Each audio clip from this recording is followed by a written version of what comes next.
C'est la journée mondiale des personnes handicapées, 24 heures notamment pour dénoncer les obstacles qui les empêchent de participer à la vie de la société. L'École normale supérieure d'Abidjan célèbre ses 50 ans, des festivités marquées par la tenue d'un symposium. Enfin, les parlementaires français reconnaissent l'État palestinien. Ils invitent le gouvernement à leur emboîter le pas. Bonsoir à tous et merci de nous rejoindre pour cette nouvelle édition. C'est aujourd'hui la journée mondiale des personnes handicapées. Il s'agit de favoriser l'intégration à la vie économique, sociale et politique de plus d'1 milliard de personnes handicapées dans le monde. Ici, en Côte d'Ivoire, cette journée met l'accent sur les enfants handicapés. En effet, plus de 100 enfants souffrant de handicap vivent dans des centres d'éducation spécialisés. Le point complet sur la célébration de la journée mondiale des personnes handicapés au centre d'éducation spécialisé de Yopougon, Port-Boué 2. Un enfant vivant avec un handicap a les mêmes droits qu'un enfant dit normal, une réalité au cœur de cette journée consacrée à l'enfant porteur d'un handicap. Nous les amenons à acquérir la motricité fine pour pouvoir manger, pour pouvoir s'habiller, pour pouvoir se laver, afin que les parents soient libres. Centre d'éducation spécialisé de Yopougon Port-Boué 2. Des enfants en liesse, nombreux souffrant de divers handicaps. Anne-Marie Kessé est jeune mère d'une fillette de 7 ans, Ivana. Elle souffre d'un retard de langage et les soins sont coûteux. Elle prend un sirop qui coûte 113 875 francs, qui ne passe pas sur le bon. Et elle prend les gamalades de Pakin, qui les deux font 15 000 et quelques, qui ne font pas 2 semaines.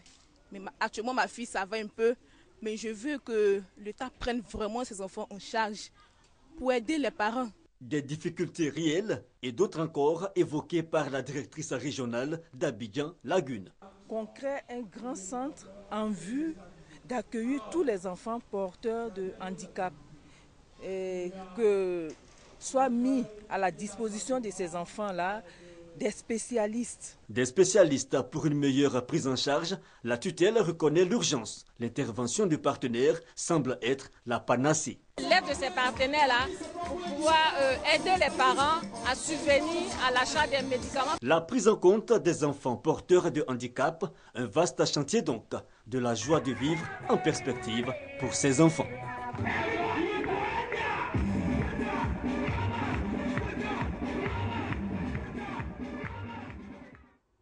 Un reportage de Franck Quadio et Issa Yeo. Des vivres et non-vivres distribués gratuitement aux enfants du village SOS de la commune d'Abobo. Il s'agit de sacs de riz et de vêtements offerts par une association de solidarité le 29 novembre dernier. Des prestations artistiques et des ballets traditionnels ont meublé cette visite de l'association Clash Koyaka Senufo au village SOS d'Abobo. Une association laïque et apolitique qui, à travers ce don, veut apporter sa contribution au développement de la Côte d'Ivoire. Cette journée de don est très importante dans la mesure où notre action principale est axée sur la solidarité, l'entraide et la convivialité. Nous espérons que notre passage ici aujourd'hui symbolisera une collaboration, sinon un mariage entre le village SOS et le Clash Koyaka Senufo. Monsieur Kwasi Ba Mathias, directeur du village SOS d'Abobo, ne peut que se réjouir de cet acte de générosité qui vient soulager les pensionnaires du village SOS d'Abobo. Les Koyaka et puis les Senufo qui se sont mis ensemble pour venir vraiment faire ce don-là. Ça nous va vraiment droit au cœur et ça montre que deux groupes différents peuvent s'organiser pour pouvoir aider. Et c'est l'esprit de solidarité qui est autour de cet acte-là qui nous va vraiment droit au cœur. L'association Clash Koyaka Senufo a été créée le 5 avril 2014 et elle vise à entretenir la solidarité, la fraternité et l'entraide entre les Koyaka et les Senufo. On faisait le point avec Éric Goré. Toujours concernant les jeunes enfants, plus de 100 pensionnaires de l'orphelinat de Bingéville ont été dépistés récemment contre la drépanocytose, une initiative du ministère de la Santé et de ses partenaires. La drépanocytose est une maladie génétique qui affecte les globules rouges contenus dans le sang. Selon l'Organisation mondiale de la santé, plus de 100 millions de personnes sont touchées à travers le monde. De la joie au cœur pour les enfants de l'orphelinat de Bingéville. Des pensionnaires dépistés de la drépanocytose viennent de recevoir leur carte d'électrophorèse d'hémoglobine. Cette carte qui leur permet d'être identifiés à vie et suivis médicalement pour ceux qui seraient dépistés positifs. L'idée est de l'ONG Lanaya, soutenue par le ministère de la Santé et de la lutte contre le sida, et celui de la solidarité de la famille, de la femme et de l'enfant. La drépanocytose, maladie génétique héréditaire, est selon le professeur Seka Joseph, conseiller technique du ministre Anne Ouloto, un problème de santé publique. Il salue donc l'initiative car les orphelins, ces êtres vulnérables, le sont encore plus quand ils sont confrontés à ce type de maladie. Notons que 180 pensionnaires de l'établissement ont bénéficié de ce dépistage gratuit de la drépanocytose. Un commentaire de Franck Quadio. En Sierra Leone, de nouvelles mesures gouvernementales pour enrayer la propagation du virus Ebola.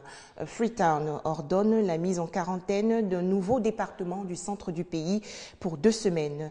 Cette mesure devrait être levée le 15 décembre prochain. Rappelons que le nombre de morts en Afrique de l'Ouest a dépassé 6 000. Dans l'actualité également, le cinquantenaire de l'École normale supérieure d'Abidjan. L'institution créée en 1964 assure notamment la formation du personnel de l'éducation nationale. Au menu de ce cinquantenaire, un symposium international des écoles normales supérieures francophones. 1964-2014, l'École normale supérieure d'Abidjan ENS célèbre ses 50 ans. Pour les festivités marquant son cinquantenaire, l'ENS innove en organisant un symposium international des ENS francophones, une démarche qui vise à donner une meilleure lisibilité du profil de carrière, du cursus de formation des enseignants et des personnels d'encadrement pédagogique et administratif formés par ces écoles. Le symposium international des écoles normales supérieures va regrouper à Abidjan près de 20 ENS des pays membres de l'UEMOA et membres de l'espace CAMES. Qu'est-ce que cela peut apporter? D'abord, l'échange des expériences entre ces ENS qui s'ignorent et qui vont mettre en place maintenant un réseau des ENS francophones avec une plateforme numérique sur laquelle les uns et les autres peuvent aller puiser les savoirs, le savoir-faire et le savoir-être de nos enfants. Une célébration qui permettra la mise en place d'un ensemble d'outils intellectuels, pédagogiques en éducation dans tous les domaines. Prévu pour les 8, 9, 10, 11 et 12 décembre prochains, ce cinquantenaire réunira tous les professionnels des ENS de l'Union économique monétaire ouest-africaine. Une rencontre dont l'objectif est d'instaurer un système de formation performant et conforme aux ambitions de développement et d'émergence des pays de l'Union. Des précisions de Serge Gongoma et Estelle Brou. Agriculture, l'Union des coopératives exportatrices de café et de cacao de Côte d'Ivoire a procédé récemment au renouvellement de ses instances. L'occasion pour la structure d'élire le président de son conseil d'administration. C'était lors d'une assemblée générale constitutive. L'Union des coopératives exportatrices de café et cacao de Côte d'Ivoire. Une assemblée générale pour relancer les activités. Une quarantaine de coopératives représentées par leurs présidents et directeurs généraux ont répondu à l'appel. Objectif, redynamiser l'UCOPEXI afin de la rendre plus compétitive au plan international. Objectif qui s'engage à atteindre le président du conseil d'administration nouvellement élu, Mamadou Bamba. Mieux, il entend placer son mandat sous le signe de la cohésion, de l'union et de la fraternité des coopératrices exportatrices de café et cacao. Mamadou Bamba veut aussi prôner le partenariat entre tous les acteurs de la filière. Autre défi de la nouvelle équipe dirigeante, l'industrialisation pour la transformation des fèves en produits semi-finis. Toute chose qui permettra le positionnement de la Côte d'Ivoire au plan international. Un reportage de Siaka Kone et Abou Sanogo. Son nom vous dit forcément quelque chose aux fanatiques du reggae ivoirien. L'artiste Watsoum, originaire de Bondoukou, a présenté récemment son 4e album. L'œuvre composée de 10 titres est intitulée « Ça va aller ». Elle encourage les jeunes à persévérer dans la vie. Chorégraphie riche en couleurs et un public conquis. L'artiste Watsoum part à la rencontre de ses admirateurs. Il signe ainsi son retour sur la scène musicale avec un nouvel album, Ça va aller, un hymne à l'espoir et à la persévérance. La vie, quand tu crois et dans la paix tu persévères, je pense que tu vas finir à atteindre tes objectifs. Originaire de la grande région du Zanzan, Watsoum a le soutien des têtes couronnées de la localité, du ministre Akobena Kwasi Adjoumani, cadre du Zanzan, et de quelques grands noms de la musique en Côte d'Ivoire. Vous savez, le Zanzan, au départ, faisait du folklore dans le cadre de la musique. Et depuis un moment, lorsque nous avons commencé à les soutenir, ils ont commencé à moderniser.